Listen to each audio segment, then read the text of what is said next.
Welcome to the deep dive. Usually when we crack open source material, we're tracking the historical heavyweights, the ones who dominate the headlines. But today we're going to flip the script a bit. We're focusing on, well, the supporting player whose narrative often gets kind of eclipsed by his sibling, Esau, otherwise known as Edom.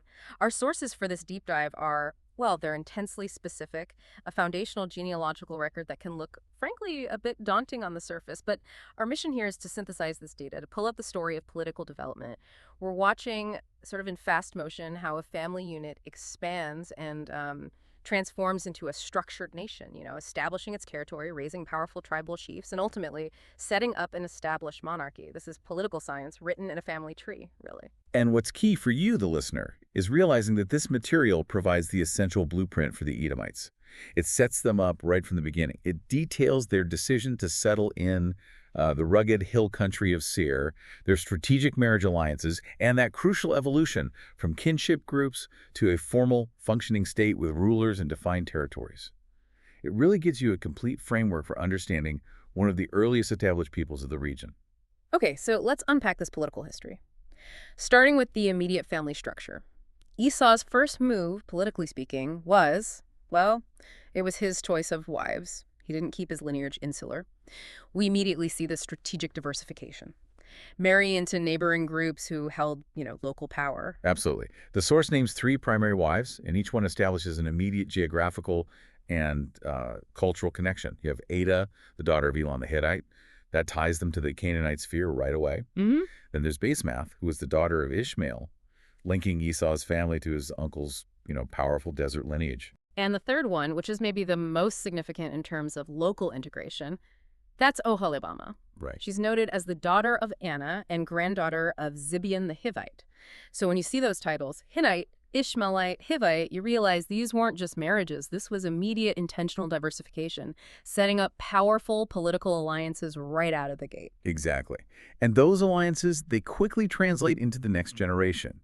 Ada bore Eliphaz, who was the eldest. Basemath bore Ruel, and Oholibama bore Jush, Jelam, and Korah. These sons, they basically represent the founding clans of the future Edomite nation. Okay, but before we get to the nation itself, we need to address the essential historical moment that, well, necessitated its founding, the Great Split. We often think of the separation between Esau and Jacob as just, 2 brothers going their separate ways, but the source makes it really clear this was a massive, pragmatic decision. The cause was purely economic and environmental. It wasn't just a squabble over a water hole or something. Yeah. The text details that both households had accumulated so much livestock, so many possessions, so many people, that the land where they were staying simply could not support both of them together. Ah, There just wasn't enough grazing land, not enough resources for 2 really large households. so the separation was actually a necessity born of wealth, of success almost. Pretty much, yeah. And the consequence of that necessity is the formal settling of the Edomite nation. Esau takes his family, all his wealth, leaves the area where his brother is, Wow. and settles specifically and permanently in the hill country of Seir.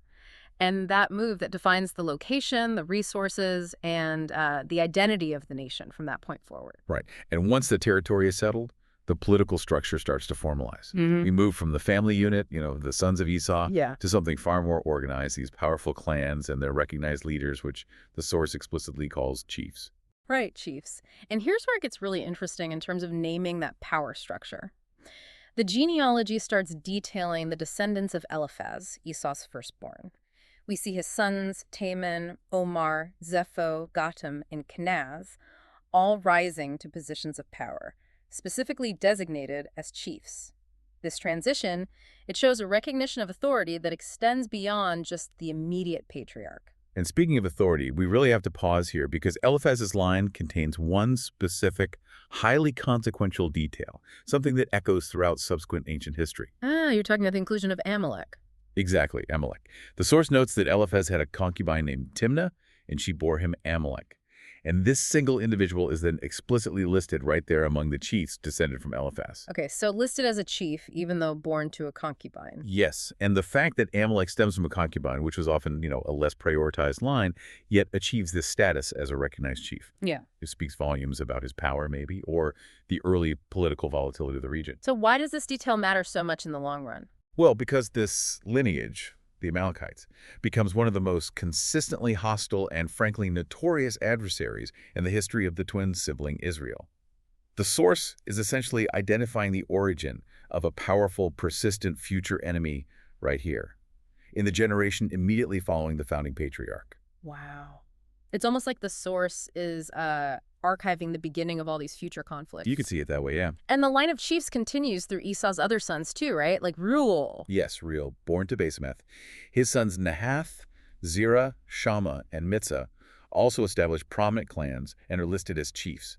The overall significance of this term, chiefs, is crucial. It documents that tribal phase of organization. This isn't a loose collection of families anymore. Mm-hmm. These are powerful regional clans with defined authority. But they haven't yet centralized power under a single ruler. Not yet. Okay, so it's like a necessary step towards Uh, something bigger. Precisely. This recognition of powerful regional leaders is sort of the prerequisite step to nationhood. But we can't forget that Esau moved into a region that was already occupied. Right. Edom didn't just rise from empty sand, it rose in the land of the Horites. That's right. And the sources are, well, they're meticulous about recording the lineage of the existing inhabitants of the hill country, Seir the Horite. The text doesn't just sweep them aside. It actually treats their leaders with the same kind of detail it uses for Esau's own sons. Yeah, and this illustrates how the two groups must have interacted. The source lists the sons of Seir who were already chiefs in the region: Lotan, Shobal, Zibeon, Anna, Disan, Ezer, and Dishan. These were the established power brokers of Seir before the Edomites even arrived. And we know they integrated. We saw the evidence earlier. When Esau chose his wife, Aholibamah, Ah, yes. she was the daughter of Anna and the granddaughter of Zibeon, both of whom are listed right here as original Horite chiefs. Exactly. It shows that the Edomite leadership integrated with the indigenous political structure probably from day one. It suggests it wasn't purely conquest. It was likely coexistence, merging, solidifying their power through intermarriage and alliance. That coexistence factor is often overlooked, I think, when people just scan these genealogical lists, but it seems central to Edomite history. It really is. And if you want a perfect example of the humanity, the surprising detail embedded in these otherwise, kind of dry political lists, you have to look closer at Anna. Oh, I love this detail. It's the closest thing we get to, like, an ancient newspaper clipping buried in the records. It is. It's amazing. The text singles out Anna with this specific, almost anecdotal memory. It says he is the one who discovered the hot springs in the desert while he was grazing the donkeys of his father Zibeon. Think about that. You're reading a foundational political history, a list of chiefs and kings, and suddenly the writer pauses to record a geothermal discovery. It's extraordinary, isn't it? It tells us that these lists were compiled by people who valued resource discovery, geographical knowledge. Yeah. That specific memory, finding hot springs, was important enough to be archived forever alongside the political hierarchy. It makes the leader, Anna, feel much more real than just a name in a sequence. Totally. It tells us what they valued, what they wanted posterity to remember about their chiefs. Not just their lineage, but maybe their practical accomplishments on the land itself. Precisely what they did. Okay, so now we arrive at perhaps the most dramatic political transition in the sources. Edom didn't linger in that tribal chief phase. They transitioned into a full monarchy.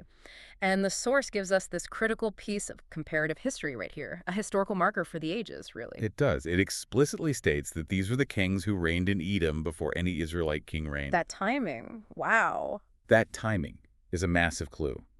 Edom was a centralized, functioning kingdom, generations before their sibling nation, Israel, was unified under a monarch. And if we look at the sequence, the text lists 8 distinct kings, often noting their hometowns, which shows a clear succession of power. Okay, let's run through them. The list starts with Balash, son of Beor, who reigned from the city of Dinhabah. He was succeeded by Jobab, son of Zerah, who is from Bozrah. Then we have Husham, noted as being from the land of the Temanites. Right, and that immediate variation in origin Dinhabah, Bozrah, the land of the Temanites, it suggests this wasn't necessarily a hereditary dynasty passed from father to son, at least not initially. Oh, It interesting. might indicate a succession that moved between different regions or powerful families, maybe a more fluid, perhaps even elective, early monarchy. Okay, and then the list continues. Yes, and the next entry confirms Edom was an internationally recognized militarily active state. We encounter Hadad, son of Bedad. The dad, son of Bedad. And what's crucial here, the note attached to him, It says he defeated Midian in the country of Moab. His capital city was Avith. Wait, so this isn't just a list of rulers anymore. The text is actually recording their military victories. Exactly. Hadad wasn't just sitting on a throne collecting taxes. He was leading armies, conquering neighbors like the Midianites, projecting power into Moab. That simple historical note, it transforms Edom from just a genealogical entry into a powerful regional entity capable of projecting force. That is the definition of a functioning state. Precisely.